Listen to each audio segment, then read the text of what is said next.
আল্লাহর নবীর সাহাবী হযরত আবু হুরায়রা রাদিয়াল্লাহু তাআলা আনহু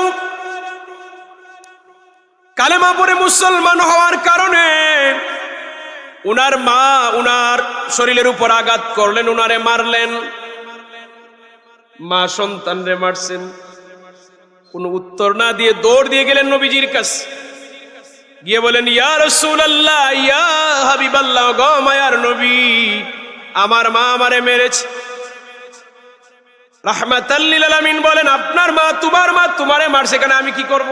সুবহানাল্লাহ বলবেন না? তোমার মা তোমারে মেরেছে, এখানে আমার কিছু করার নাই, আমি বিচার করতে পারবো না। হযরত আবু হুরায়রা বলেন, ইয়া রাসূলুল্লাহ, আমি বিচার দেওয়ার জন্য আসি নাই। নবীজি বলেন, আবু হুরায়রা, তাহলে কিসের জন্য আসছো বলো? আবু হুরায়রা বলেন, ইয়া রাসূলুল্লাহ, আপনি একটু দোয়া করে দেন আল্লাহ তাআলার কাছে, আল্লাহ তাআলা যেন আমার মারে হেদায়েত দিয়ে দেন। এই কথা বলা মাত্র রাহমাতাল লিল আলামিন দুটি হাত আকাশের দিকে তুলে দোয়া করতেছেন, হে মালিক, আবু হুরায়রার মারে হেদায়েত দান করো। নবীজি দোয়ার হাত তুলেছেন আর আবু হুরায়রা বাড়ির দিকে দৌড় দিছেন। সাধারণত আবু হুরায়রা শান্তশিষ্ট যুবক, সমাজের সবাই জানে। সবাই বলে, আবু হুরায়রা তুমি দৌড়াও কেন? সাধারণত তুমি এমন করো না। আবু হুরায়রা জবাব দিলেন, রে আমার ভাইয়েরা, আমি বাড়িতে যাই, আমি দেখতে চাই আমি দৌড়ে আগে আমার বাড়িতে যাই নাকি আমার নবীজির দোয়া আমার বাড়িতে আগে পৌঁছে যায়। হযরত আবু হুরায়রা বলেন, বাড়ির মধ্যে গিয়ে দেখলাম দরজা লাগানো, দরজায় নক করলাম, ভিতর থেকে আওয়াজ আসলো, মায়ের কণ্ঠ পরিবর্তন হয়ে গেল। আগের কণ্ঠ ছিল বড় কঠিন, কিন্তু এখন দেখি নরম সুর। মা বলতেছেন, বাবা অপেক্ষা করো, আমি আসতেছি। আবু হুরায়রা বলেন, কিছুক্ষণ পরে আমার মা দরজাটা খুললেন। আমি লক্ষ্য করে দেখলাম মায়ের চুল দিয়ে পানি বেয়ে বেয়ে পড়তেছে। বুঝলাম মা গোসল করেছে। মা বলে, রে সন্তান, ও বাবা, তোমারে মারার পরে আমি নিজেই অনুতপ্ত। চিন্তা করে দেখলাম তুমি তো দুনিয়ার কোনো খারাপ জায়গা যাও না, দুনিয়ার সবচেয়ে দামি মানুষের কাছে গেছো। অতএব তোমারে মারার পরে আমি নিজেই লজ্জিত, নিজেই অনুতপ্ত।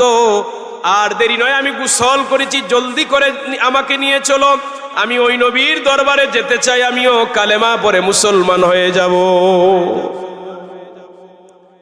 তার মানে মা বাবা এমন দামি জিনিস, উনাদের সাথে দুর্ব্যবহার করার কোনো সুযোগ নাই। আল্লাহ নবীর সাহাবী নবীজির দরবারে এসে আরজ করলেন, ইয়া রাসূলুল্লাহ, ইয়া হাবিবাল্লাহ, ওগো মায়ার নবী, আপনি আমারে বলুন, আমার কাছে সবচেয়ে বেশি হকদার কে? আমার কাছ থেকে সবচেয়ে বেশি হকদার কে? আপনার আমার নবী জবাব দিলেন, ক্বালা উম্মুকা, তোমার মা। সাহাবী প্রশ্ন করলেন, ক্বালা সুম্মা মান, তারপরে কে? নবীজি জবাব দিলেন, ক্বালা উম্মুকা, তোমার মা। সাহাবী আবার প্রশ্ন করলেন, ক্বালা সুম্মা মান, তারপরে কে? নবীজি বললেন, ক্বালা উম্মুকা। সাহাবী আবার প্রশ্ন করলেন, ক্বালা সুম্মা মান, তারপরে কে? নবীজি জবাব দিলেন, ক্বালা আবুকা, তোমার বাবা। এরপরে আবার প্রশ্ন করা হলো, ক্বালা সুম্মা মান, তারপরে কে? নবীজি বললেন, সুম্মা আদনাকা, তোমার আত্মীয় স্বজন, পাড়া প্রতিবেশী, নিকট আত্মীয়। প্রথমে তিনবার কার কথা বলছেন? বলেন না। প্রথম তিনবার মায়ের কথা বলছেন, চতুর্থবার বাবার কথা বলছেন। হকদারের ক্ষেত্রে মা হকদার বেশি কেন? উলামায়ে কেরাম ব্যাখ্যা করেছেন, মা এমন তিনটি কষ্ট করেন যা দুনিয়ার কোনো বাবা কোনোদিন করতে পারবে না। এক নাম্বার হলো, একজন মা তার সন্তানরে 10 মাস 10 দিন পেটের ভিতরে গর্ভ ধারণ করে, যা পৃথিবীর কোনো পুরুষের দ্বারা সম্ভব না।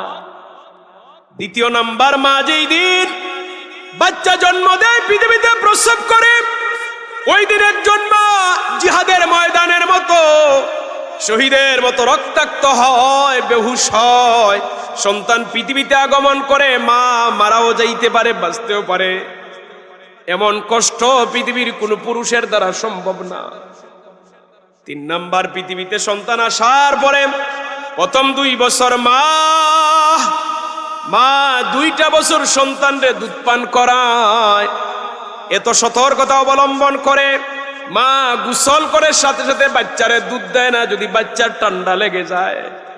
মা খাবার খাইতে বড় সাবধানে খায়, সব খাবার খায় না। এই খাবার খেলে পরে যদি বাচ্চা অসুস্থ হয়, বড় সাবধানে 2টা বছর মা তার সন্তানরে দুধ পান করায়, যেটা দুনিয়ার কোনো পুরুষের পক্ষে সম্ভব না।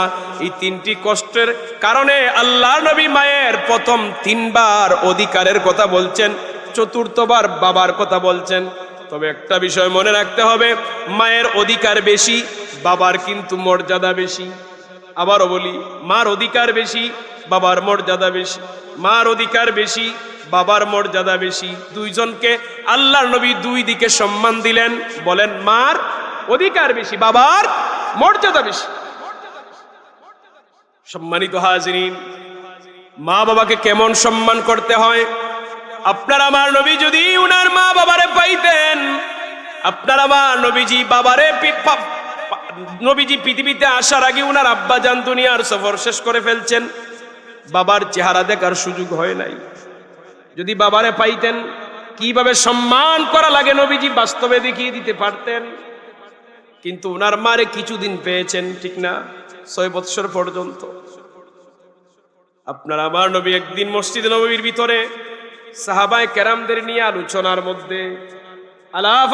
মধ্যে হঠাৎ করে একজন মহিলা মসজিদে নববীর ভিতরে প্রবেশ করছে। একজন মহিলা যখন মসজিদে নববীর ভিতরে প্রবেশ করেছে, আপনার আমার নবী মহিলারে দেখা মাত্রই দাঁড়িয়ে গেলেন। সাহাবায়ে কেরাম বসা ছিলেন, তারাও দাঁড়িয়ে গেলেন। বৈঠক শেষ, আলাপ আলোচনা বন্ধ। নবীজি দাঁড়িয়ে গেলেন, সাহাবায়ে কেরাম দাঁড়িয়ে গেলেন। সাহাবায়ে কেরাম অবাক, এমন কোন মহিলারে যে মহিলার সম্মানে রাহমাতাল লিল আলামিন দাঁড়িয়ে যান। শুধু নবীজি দাঁড়ালেন না, মহিলা আগমন করলেন, নবীজির নিকটে আসলেন। নবীজির গা মুবারকের মধ্যে চাদর মুবারক ছিল, ওই চাদর মুবারক কানা ওই মহিলার নিচে বিছিয়ে দিলেন। না সুবহানাল্লাহ বারিকা বলিয়েন। রাহমাতাল লিল আলামিন, 2 জাহানের সরদার নবী, উনার গা মুবারকের চাদর মহিলার সম্মানে বিছিয়ে দেন। আল্লাহু আকবার। উনার ব্যবহারের চাদর বসার জন্য দিলেন। আপনি কার জন্য দিবেন? আপনি হয় আপনার উস্তাদের জন্য দিবেন, না হয় বাবার জন্য দিবেন, ঠিক না? রাহমাতাল লিল আলামিনের চাদর মুবারক বিছিয়ে দিয়েছেন মহিলাকে। ওই মহিলা বসছেন চাদরে। সাহাবায়ে কেরাম বলেন, আমরা দূর থেকে দেখতেছি নবীজি রাহমাতাল লিল আলামিন ওই মহিলার সাথে বড় আদবের সহিত কথাবার্তা বলতেছেন। দীর্ঘ সময় আলাপ আলোচনা করার পরে ওই মহিলা দাঁড়িয়েছেন, আপনার আমার নবীও দাঁড়িয়ে গেলেন। সুবহানাল্লাহ বলেন। আপনার আমার নবী একটা হাদিয়ার পুতলা ওই মহিলার হাতে তুলে দিলেন। ওই মহিলা রওনা দিলেন। যত সময় পর্যন্ত মহিলাকে দেখা যাচ্ছে, তত সময় পর্যন্ত রাহমাতাল লিল আলামিন দাঁড়িয়ে দাঁড়িয়ে রইলেন।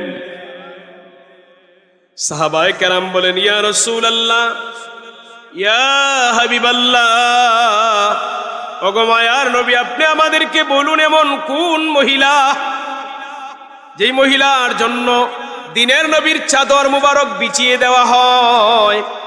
এই মহিলার পরিচয় কি আমরা একটু জানতে চাই। রাহমাতাল লিল আলামিন বলেন, ও আমার সাহাবীরা, উনি হলেন আমার দুধমা হালিমাতুস সাদিয়া। একজন দুধমাকে রাহমাতাল লিল আলামিন এত সম্মান দিলেন, এত ইজ্জত দিলেন, নিজের জন্ম দাত্রী মাকে যদি পাইতেন না জানি আরো কত সম্মান দিতেন, ঠিক কিনা বলেন? সম্মানিত হাজিরিন, আপনি যত বড় নেতা হন, আপনি যত বড় আলেম হন, যত বড় মুহাদ্দিস হন, আপনার মা বাবার কাছে কিন্তু আপনি সন্তান, ঠিক না? দুনিয়ার মানুষের কাছে আপনি আমি দামি হতে পারি, আপনি দামি হতে পারেন, কিন্তু আপনার মা বাবার কাছে আপনি সন্তান। মা বাবার কাছে গেলে আপনি শেষ। মা বাবার মর্যাদা আপনার অনেক ঊর্ধ্বে। সম্মানিত হাজিরিন, মা বাবারে কিভাবে সম্মান করতে হয় রাহমাতাল লিল আলামিন আমাদেরকে বলে গেছেন। আল্লাহর নবী সাল্লাল্লাহু আলাইহি ওয়াসাল্লাম বনি ইসরাইলের জামানার একটি বিষয় সাহাবায়ে কেরামদের সামনে তুলে ধরলেন। জুরাইজ নামে একজন আল্লাহর ওলি ছিলেন। ওনার একটা মাটির খানকা ঘর ছিল। মাটির খানকা ঘরে উনি থাকতেন, ইবাদত করতেন। দূর দূরান্ত থেকে মানুষ আসতো দোয়া নেওয়ার জন্য। দূর দূরান্ত থেকে মানুষ আসতো দোয়া নেওয়ার জন্য। উনি নামাজের মধ্যে দাঁড়ালেন একদিন। মায়ের বাড়িটা অনেক দূরে। মা একদিন আসছেন, মা দরজার সামনে গিয়ে ডাক দিলেন, হে জুরাইজ, ইয়া জুরাইজ বলে ডাক দিছেন, হে জুরাইজ, সন্তানকে ডাক দিতেছেন। সম্মানিত হাজিরিন, ওই আল্লাহর ওলি জুরাইজ উনি ওই সময় ছিলেন নামাজে। চিন্তা করলেন, আমি আসি রবের গুলামির মধ্যে, একদিকে আমার মা ডাকতেছেন, আরেক দিকে আমি নামাজে, আমি কি করব?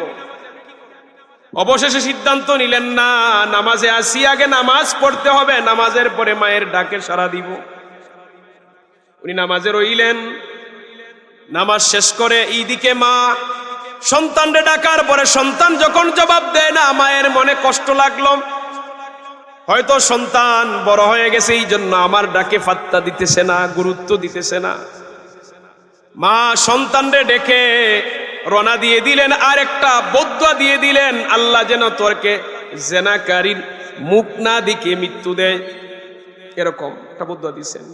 বেবিচারিনীর অপবাদ দিয়ে যেন তোকে মৃত্যু দেয়, এরকম একটা অপবাদ মা দিয়ে দিছেন। মা বাবার দোয়া, নেক দোয়া যেমন কবুল হয়, মা বাবার বদদুয়াও তেমন কবুল হয়।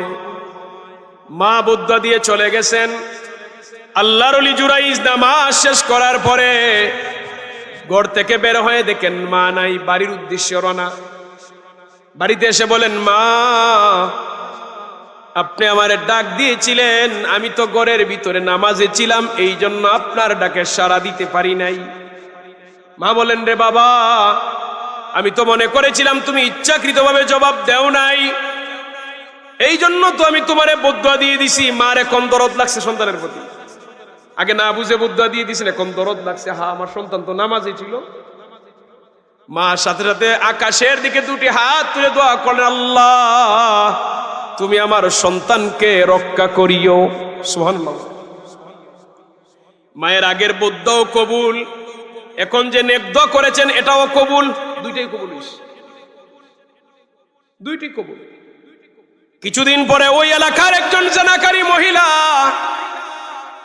দুশ্চরিত্র মহিলা, জুরাইজ আল্লাহর ওলির কাছে এসে বলে, জুরাইজ, তুমি আমাকে উপভোগ করো, আমার সাথে আনন্দ করো। আল্লাহর ওলি বলেন, না, এটা আমার দ্বারা সম্ভব না। ওই দুশ্চরিত্র মহিলা গেছে জঙ্গলে গিয়ে একজন রাখালের সাথে তার কামনা বাসনা পূর্ণ করেছে, খারাপ কাজ করেছে। খারাপ কাজ করার ফলে তার পেটে বাচ্চা চলে আসছে। বাচ্চা পৃথিবীতে আসার আগে আলামত যখন বোঝা যায়, সমাজের মানুষেরা বলল, এ মহিলা, তোর তো বিয়ে হয় নাই, তোর পেটে বাচ্চা আসলো কিভাবে? মহিলা বলে, ওই যে তোমরা যারে নেতা মানো, তোমরা যারে ওলি মানো, যার কাছে তোমরা দলে দলে যাও, সেই জুরাইজ এই কাজ করেছে। জুরে বলি না হুজুবিল্লাহ। করেছে একজন, অপবাদ দেয় আরেকজন। সমাজের মানুষেরা বলে, জুরাইজরা আমরা এত ভালোবাসতাম, ওনারা আল্লাহর ওলি মনে করতাম, পরামর্শের জন্য যাইতাম, দোয়া নেওয়ার জন্য যাইতাম, আমরা খানকাগর দিলাম বানিয়ে, উনি বুঝি এই কাজ করছে। সমাজের মানুষেরা সবাই মিলে জুরাইজের ঘর, মাটির খানকা ঘরটারে ভেঙ্গে চূর্ণ বিচূর্ণ করে দিল। উনারে ধরে পুলিশের কাছে দিয়ে দিল। সম্মানিত হাজের ভিতরে বাচ্চা পৃথিবীতে আগমন করলো। বিচারের রায় হলো, আদালতে তোলার রায় হলো, তারিখ নির্ধারিত হলো। হাকিম প্রশ্ন করলেন, বিচারক প্রশ্ন করলেন, জুরাইজ, দুনিয়ার মানুষ তোমার এত সম্মান করে, এত মর্যাদা দেয়, আর তুমি বুঝি এই কাজ করলে? আল্লাহর ওলি জুরাইজ বলেন, না, এই অপরাধ আমার দ্বারা হয় নাই, আমি কোনোদিন এমন কাজ করি নাই। বিচারক বলে, তুমি দিয়ে করে নাই, তোমার কোনো সাক্ষী আছে? তিনি বলেন, হ্যাঁ, যেই সন্তান পৃথিবীতে আগমন করেছে, ওই সন্তানকে প্রশ্ন করতে পারো, সে জবাব দিবে, সাক্ষ্য দিবে। বিচারক বলে, আসলে তোমার মাথা খারাপ হয়েছে। শিশু বাচ্চা কথা কিভাবে বলবে? শিশু বাচ্চা তো কথা বলার কথা না, আসলে তোমার মাথা খারাপ হয়েছে, তুমিই কাজ করছো। জুরাইজ বলেন, প্রশ্ন করে দেখো না, এই বাচ্চাকে প্রশ্ন করে দেখো না উত্তর দিতে পারে কিনা। তখন বিচারকের একটু ধারণা এসে, দেখি প্রশ্ন করে কি হবে। এবার বিচারক শিশু বাচ্চারে প্রশ্ন করে, বাচ্চা বলো তো তোমার বাবা কে?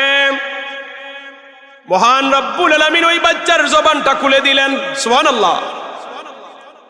এই পৃথিবীতে 4 জন শিশু কথা বলেছেন। এই পৃথিবীতে মোট 4 জন শিশু কথা বলেছেন। একজন হলেন ঈসা ইবনে মারিয়াম, ঈসা আলাইহিস সালাম, দুনিয়াতে এসে কথা বলছে। উনি যখন পৃথিবীতে আগমন করবেন, উনার মা টেনশনে, আমার তো স্বামী নাই। মানুষ যদি প্রশ্ন করে এই সন্তানের বাবাকে, আমি কি জবাব দিব? সমাজের কাছে মুখ কিভাবে দেখাবো?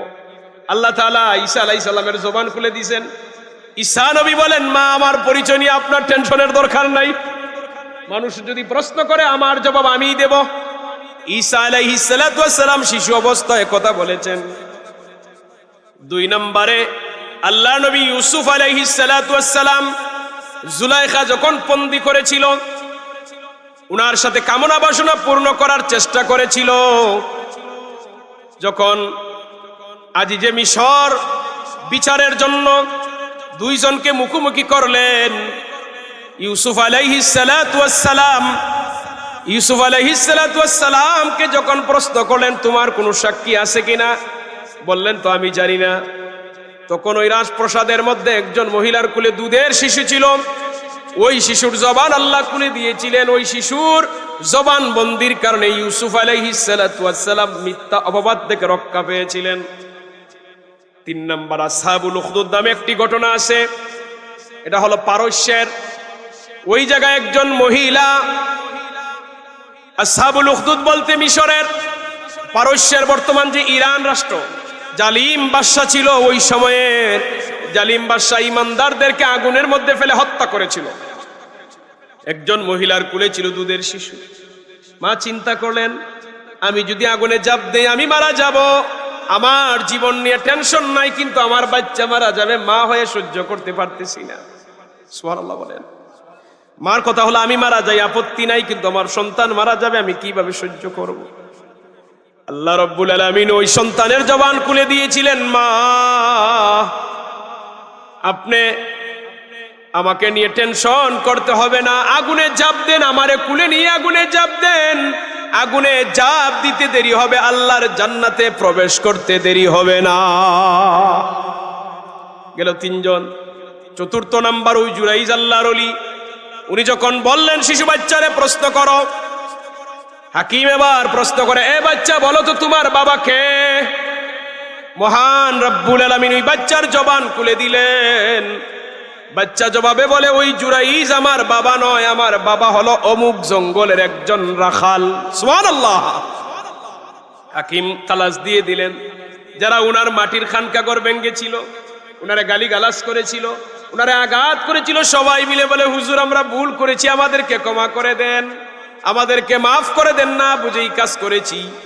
সম্মানিত হাজির, তারা বলে, আমাদেরকে অনুমতি দিলে, আগে ছিল মাটির খানকাঘর, এখন আমরা স্বর্ণ দিয়ে বানিয়ে দিব খানকাঘর।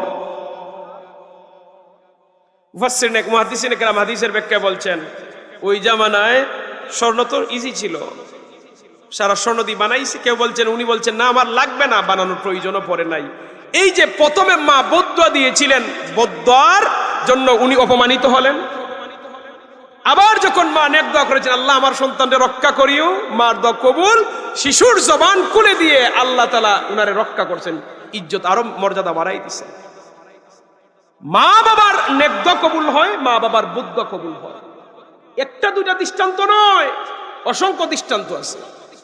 এই পৃথিবীর বুকে জগৎ বিখ্যাত ইমাম বুখারী রাহিমাহুল্লাহ হাদিস শরীফের মধ্যে যেই গ্রন্থটি প্রদান, উনি যখন জন্ম নিলেন ছোটবেলায় দৃষ্টি হারিয়ে ফেলছেন। কেউ বলেন না জন্ম থেকে অন্ধ ছিলেন, চোখ ছিল, চোখের আলো নাই, অথবা ছোটবেলা হারিয়ে ফেলছেন।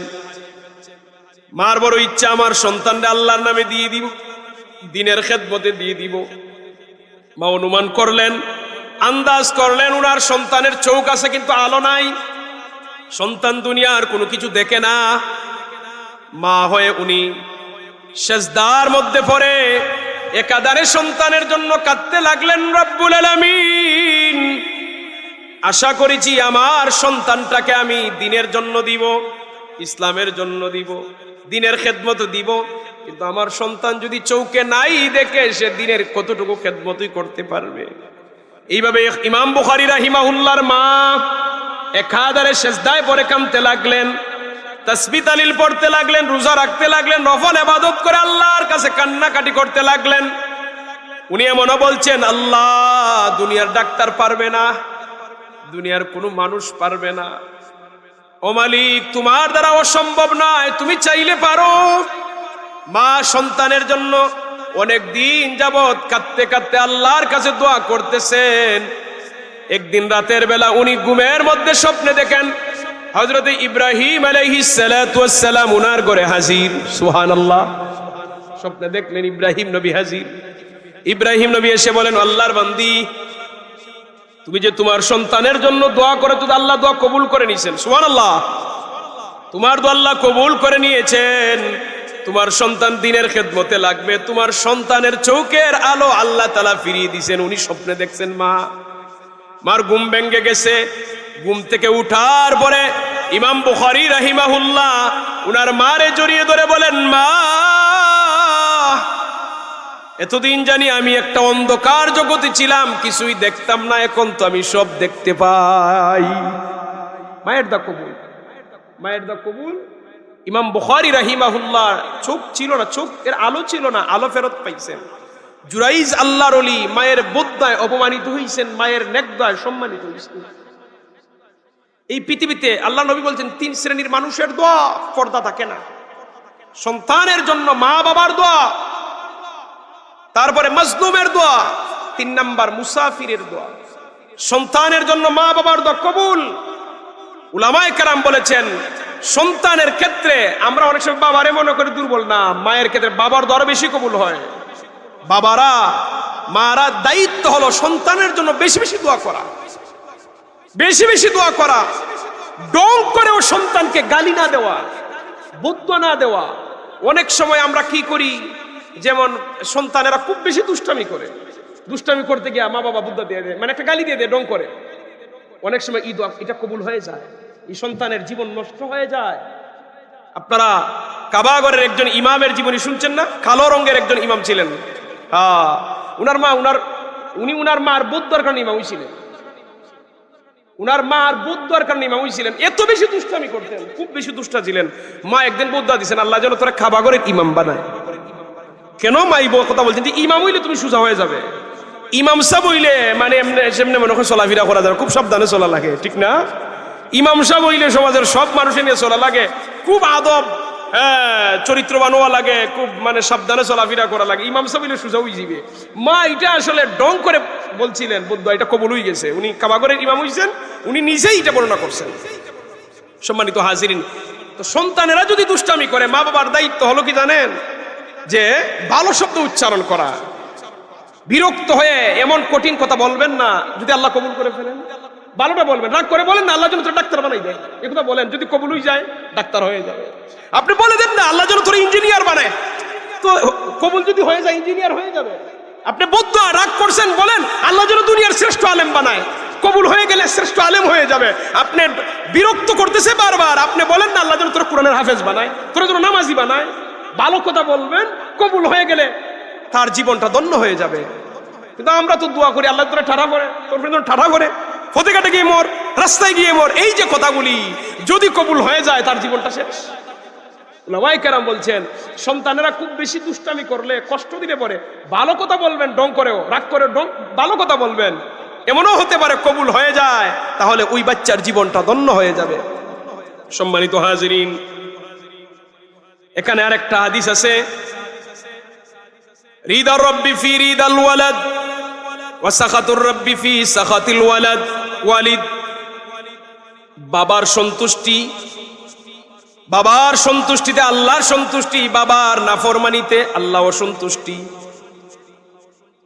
কোন সন্তানের উপর যখন বাবা সন্তুষ্ট হয়, ওই সন্তানের উপর আল্লাহ তাআলা সন্তুষ্ট হন। সুবহানাল্লাহ বলবেন না? কোন সন্তানের উপর যখন বাবা অসন্তুষ্ট হন, আল্লাহ তাআলা ওই সন্তানের উপর অসন্তুষ্ট হন। বাবার মর্যাদা আছে, কিন্তু বাবার অনেক দাম। বাবা সন্তানরে ভালোবাসে, এটা প্রকাশ পায় না। ছেলেরা যে কোনো আবদার বাবার কাছে আগে কয় না, আগে মার দ্বারা যায়। ঠিক না? কিন্তু বাবা আগলা থেকে দূর থেকে সন্তান এটা অনুভব করে, দেওয়ার চেষ্টা করে। ঠিক আছে নি? বাবা বট গাছের মতো ছায়া দেয় সন্তান। দেখেন শরীয়তের হুকুম, শরীয়তের হুকুম, কোন বাবা যদি নেককার সালিহিন বাবা যদি বলে সন্তানকে তোমার বউকে তালাক দিয়ে দাও, তালাক দেওয়া জায়েজ। এটা নিয়ে চারো মাযহাবের ইমামদের মধ্যে ইখতিলাফ আছে। কোন কোন ইমাম তো বলছেন ওয়াজিব হয়ে যায়, কিন্তু মায়ের কথা বউ তালাক দেওয়া যায় না। এখানে বাবার মর্যাদাটা কেন বেশি জানেন? কারণ ঘরের মধ্যে আপনার পুতের বউ এবং আপনার স্ত্রী যখন থাকবে, কম বেশি কিছু তারার মধ্যে হবেই, কিছু কথাবার্তা, কিছু মনোমালিন্যতা, কিছু রাগ অভিমান তারার মাঝে চলবে, ঠিক না? কিন্তু বাবা এইসব ছোটখাটো বিষয়ে মনোযোগ দেয় না। কিন্তু ওই বাবা যদি পুত্রবধূর আচরণে খুব বেশি কষ্ট পায়, তাহলে বুঝতে হবে এই পুত্রবধূর মধ্যে সমস্যা আছে। যেমন ইব্রাহিম আলাইহিস সালাম, ইব্রাহিম আলাইহিস সালাম উনি অনেক দিন পরে ওনার সন্তানের বাড়িতে গেছিলেন, ইসমাইল আলাইহিস সালামের বাড়ি। গিয়ে দরজায় নক করছেন, ভিতর থেকে আওয়াজ আসছে, কে? বললেন যে আমি তোমার স্বামী ইসমাইলের বাবা। বলেন যে কেন আসছেন? উনি বলেন আসছি এই সন্তানদেরকে দেখার জন্য, তোমাদেরকে দেখার জন্য। তোমরা কেমন আছো? না আসি মোটামুটি ভালো, তেমন ভালো না, রুক্ষ সূক্ষ্ম ভাষায় জবাব দিছেন। তো উনি একটা কথা বলছিলেন, আমার ছেলে যখন আসবে আমার ছেলেকে বলিও যে তোমার বাবা এসেছেন, আর তোমার বাবা আদেশ করেছেন ঘরের চৌকাটটা যেন পরিবর্তন করে নেয়। ঠিক আছে। ওই মহিলা তো বুঝে না ইব্রাহিম নবী চলে গেছেন। চলে যাওয়ার পরে ইসমাইল আলাইহিস সালাতু ওয়াস সালাম যখন আসছিলেন, আসার পরে স্ত্রী বলতেছেন, একজন ব্যক্তি আসছিল, বুড়া মানুষ, কণ্ঠে বোঝা গেছে। তো উনি বলছেন যে ঘরের চৌকাটটা যেন পরিবর্তন করার জন্য। ইসমাইল আলাইহিস সালাম বুঝে ফেলছেন, আহারে তুমি তো চিনলে না, উনি তো আমার বাবা, উনি আমার বাবা এসেছেন। আর চৌকাট পরিবর্তনের অর্থ হলো আমার বাবা এটা বলে গেছেন, বুঝিয়ে গেছেন, আমি যেন তোমাকে পরিবর্তন করে দেই, তোমারে তালাক দিয়ে দেই, নতুন যেন বিয়ে করি। বাবার আদেশ, তালাক দিয়ে দিছেন, পরবর্তী বিয়ে করছেন। কিছুদিন পরে ইব্রাহিম আলাইহিস সালাতু ওয়াস সালাম আবার গেছেন সন্তানের খোঁজ করার জন্য। গিয়ে দরজায় নক করেছেন, ভিতর থেকে আওয়াজ আসলো, কে? বললেন যে তোমার স্বামী ইসমাইলের বাবা। বললেন যে বাবা ঘরে আসেন, দরজা খুলে দিছেন। ওই মহিলাটি দরজা খুলে দিছে। বাবা দূর থেকে আসছেন, কি খাওয়াই, অনেক আদর যত্ন করছেন যতটুকু উনার পক্ষে সম্ভব। বললেন বাবা একটু তাকেন না, আপনার সন্তান এলে দেখা করবেন। উনি বললেন না আমার সময় নাই, আমার ছেলে আসতে পরে বলিও ঘরের চৌকাটটা বড় মজবুত আছে, কোনোদিন যেন পরিবর্তন না করে। সুবহানাল্লাহ বলেন। ইব্রাহিম আলাইহিস সালাম বাড়িতে আসলেন, স্ত্রী এই ঘটনা বলার পরে বললেন, স্ত্রী তুমি শুকরিয়া আদায় করো, আমার বাবা বলছেন তোমার জন্য আমি রাখি, তোমার আচরণে আমার বাবা সন্তুষ্ট, বলছেন তোমার জন্য যত্ন সহকারে আমি রাখি। সুবহানাল্লাহ। দুরূদ শরীফ পড়ি, আল্লাহুম্মা সাল্লি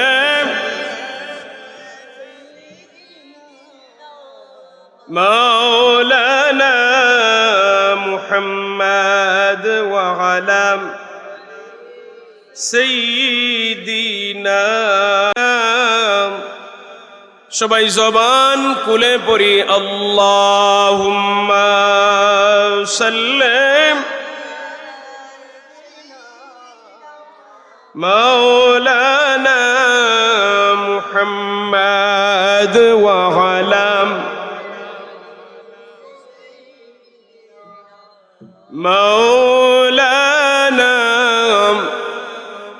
সম্মানিত হাজিরিন, একটা বিষয় ভালো করে মনে রাখবেন, আপনি আপনার মা বাবার সাথে যেমন ব্যবহার করবেন, আপনার সন্তানও হুবহু আপনার সাথে তেমন ব্যবহার করবে। আপনি যদি আপনার মা বাবারে ভালোবাসেন, আপনি যদি আপনার মা বাবারে শ্রদ্ধা করেন, আপনার সন্তান আপনারে ভালোবাসবে, শ্রদ্ধা করবে। আপনি আপনার মা বাবারে ধমক দিবেন, আপনিও আপনার সন্তানের পক্ষ থেকে ধমকের জন্য অপেক্ষায় থাকবেন। কারণ আল্লাহ নবী বলছেন, আল্লাহ তাআলা বান্দা বান্দীদের দুনিয়ার সব অপরাধ ইচ্ছা করলে দুনিয়ায় শাস্তি দিবেন, ইচ্ছা করলে আল্লাহ পরকালে দিবেন, কিন্তু একটা শাস্তি দুনিয়ায় দিবেনই, সেটা হলো মা বাবার সাথে নাফরমানি। আপনি আপনার মা বাবারে কষ্ট দিলে আপনার সন্তানের পক্ষ থেকে কষ্ট পাওয়ার আগ পর্যন্ত আপনি মরবেন না, পাবেনই। আপনি আপনার মা বাবার সাথে যেমন ব্যবহার করবেন, আপনার সন্তান হুবু আপনার সাথে তেমন ব্যবহার করবে। এই জন্য মা বাবার সাথে কখনো খারাপ আচরণ করা যাবে না, ধমক দেওয়া যাবে না, উচ্চ ভাষায় কথা বলা যাবে না, নরম ভাষায় কথা বলতে হবে, ছোট হয়ে থাকতে হবে, যতটুকু সম্ভব বৃদ্ধ অবস্থায় খেদমত করতে হবে। আমরা ওই সময় আমরা মা বাবার সাথে অনেকে করে যখন বিছানায় পড়ে, ওই সময় কিন্তু একজন মানুষের জন্য ইমানের পরীক্ষা চলে। ওই সময় যদি কেউ ভাই ধৈর্য ধরে খেদমত করে দিতে পারে, আর ওই সময় যদি মা হৃদয় থেকে মা বাবা সন্তানের জন্য দোয়া করে যায়, দোয়া কবুল হয়, জীবন ধন্য হয় ছেলেদের। সম্মানিত হাজরিন, তাহলে মা বাবাকে ধমক দেওয়া যাবে না, মা বাবার সাথে উচ্চ বাক্য কথা বলা যাবে না।